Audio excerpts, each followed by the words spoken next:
யாத்திராகமம் 15ஆம் அதிகாரம். அப்பொழுது மோசேயும் இஸ்ரவேல் புத்திரரும் கர்த்தரை புகழ்ந்து பாடின பாட்டு.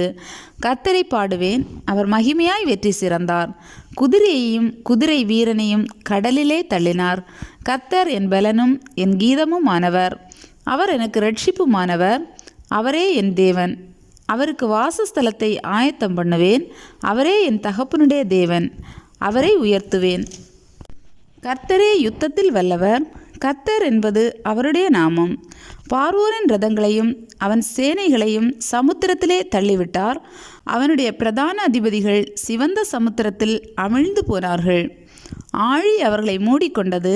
கல்லை போல ஆழங்களில் அமிழ்ந்து போனார்கள். கர்த்தாவே, உம்முடைய வலதுகரம் பலத்தினால் மகத்துவம் சிறந்திருக்கிறது. கர்த்தாவே, உம்முடைய வலதுகரம் பகைஞனை நொறுக்கிவிட்டது.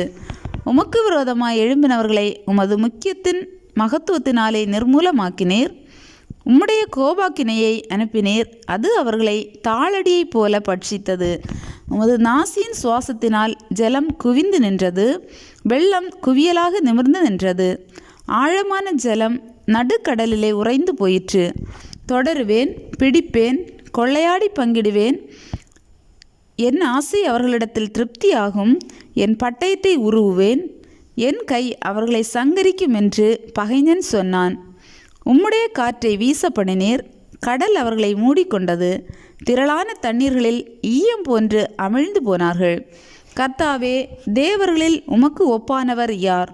பரிசுத்தத்தில் மகத்துவம் உள்ளவரும் துதிகளில் பயப்படத்தக்கவரும் அற்புதங்களை செய்கிறவருமாகிய உமக்கு ஒப்பானவர் யார்? நீர் உமது வலது கரத்தை நீட்டினீர். பூமி அவர்களை விழுங்கி போட்டது.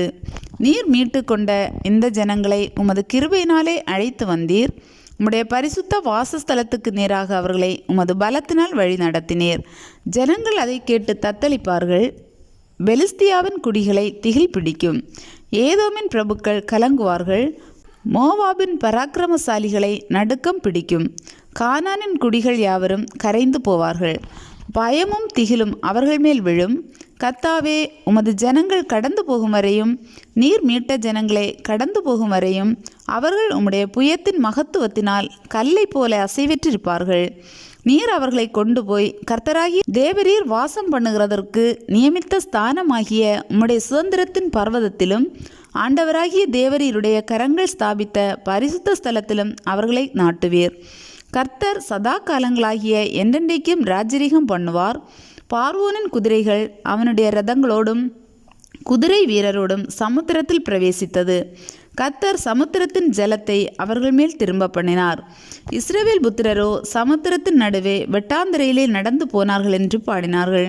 ஆரோனின் சகோதரியாகிய மிரியாம் என்னும் தீர்க்கதரிசியானவளும் தன் கையிலே தம்புரை எடுத்துக்கொண்டாள். சகல ஸ்திரீகளும் தம்புருகளோடும் நடனத்தோடும் அவளுக்கு பின்னே புறப்பட்டு போனார்கள்.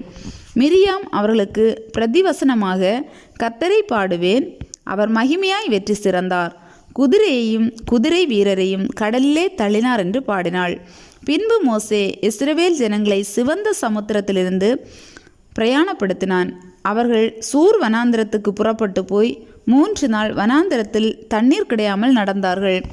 அவர்கள் மாராவிலே வந்தபோது மாராவின் தண்ணீர் கசப்பாய் இருந்ததினால் அதை குடிக்க அவர்களுக்கு கூடாதிருந்தது. அதனால் அவ்விடத்துக்கு மாரா என்று பெயரிடப்பட்டது. அப்பொழுது ஜனங்கள் மோசேக்கு விரோதமாய் முறுமுறுத்து, எண்ணத்தை குடிப்போம் என்றார்கள். மோசே கர்த்தரை நோக்கி கூப்பிட்டான். அப்பொழுது கர்த்தர் மோசேக்கு ஒரு மரத்தை காண்பித்தார். அதை அவன் தண்ணீரில் போட்டவுடனே அது மதுரமான தண்ணீராயிற்று. அவர் அங்கே அவர்களுக்கு ஒரு நியமத்தையும் ஒரு நியாயத்தையும் கட்டளையிட்டு அங்கே அவர்களை சோதித்து, நீ உன் தேவனாகிய கர்த்தரின் சத்தத்தை கவனமாய் கேட்டு அவர் பார்வைக்கு செம்மையானவைகளை செய்து அவர் கட்டளைகளுக்கு செவி கொடுத்து அவருடைய நியமங்கள் யாவையும் கைக்கொண்டால், நான் எகிப்தியருக்கு வரப்பண்ணின வியாதிகளில் ஒன்றையும் உனக்கு வரப்பண்ணேன். நானே உன் பரிகாரியாகிய கர்த்தர் என்றார். பின்பு அவர்கள் ஏலிமுக்கு வந்தார்கள். அங்கே 12 நீரூற்றுகளும் 70 பேரீச்சமரங்களும் இருந்தது.